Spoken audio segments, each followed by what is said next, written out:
Stanton, Deputy Buttermore hiding in the crowd, elected representatives, Mayor Cove, John Mulvihill, distinguished guests and friends. It's a great privilege to be here, and it's a great privilege to have the band of the Southern Brigade, and I want to say thanks very much to the Ryan and the band for their support here today. Ireland is an island with a jurisdiction which is almost 3 times the size of Germany, and 92% of what we own is underwater. 99% of our trade travels by sea. Sovereign rights that are not upheld are more imaginary than real, and the security of our sea lines of communications are vital to the economic well-being of this state. That's why we have a navy. We have a navy to protect and further our national interests at and from the sea. We have a navy to make sure that bad things don't happen at sea. And throughout her long service, Emer has helped prevent bad things happening at sea. If she could talk, she'd tell us a lot of stories, some war stories. If she could talk, she'd tell us about the time she played a role in the interception of Marita Ann, and I'm delighted that Brian Farrell is here today. If she could talk, she could tell about the many times that she went out to Lebanon and supported the army there. If she could talk, she could tell about the time that she actually helped restore the sea line of communication to Derry after the IRA had blown up a ship that blocked the approaches to Derry. I remember that well myself as being a young diver, and as a diver clearing that ship from explosives, as we had to do with the previous year when the L.E had been sunk. I was also, my first appointment as a watchkeeper was on board Emer as the gunnery officer.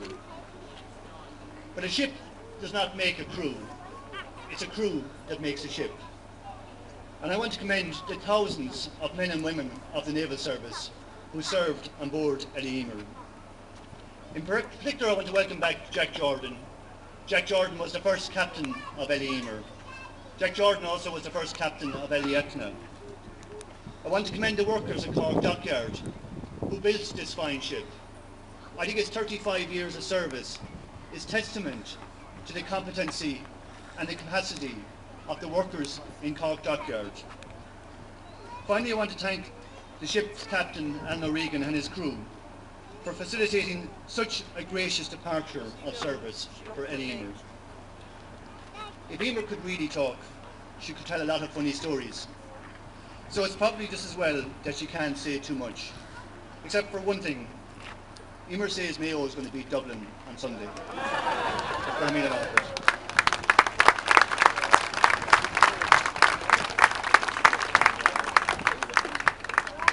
I'd now like to make a presentation to the first captain of Emer, Commander Jack Jordan, retired. It's a privilege, Jack, to have you here.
Emer decommissioning Pennant will now be presented to Lieutenant Commander Alan O'Regan, Officer Commanding Emer, by P.O. Mark and Grofmiol.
Distinguished guests, ladies and gentlemen, you may now be seated.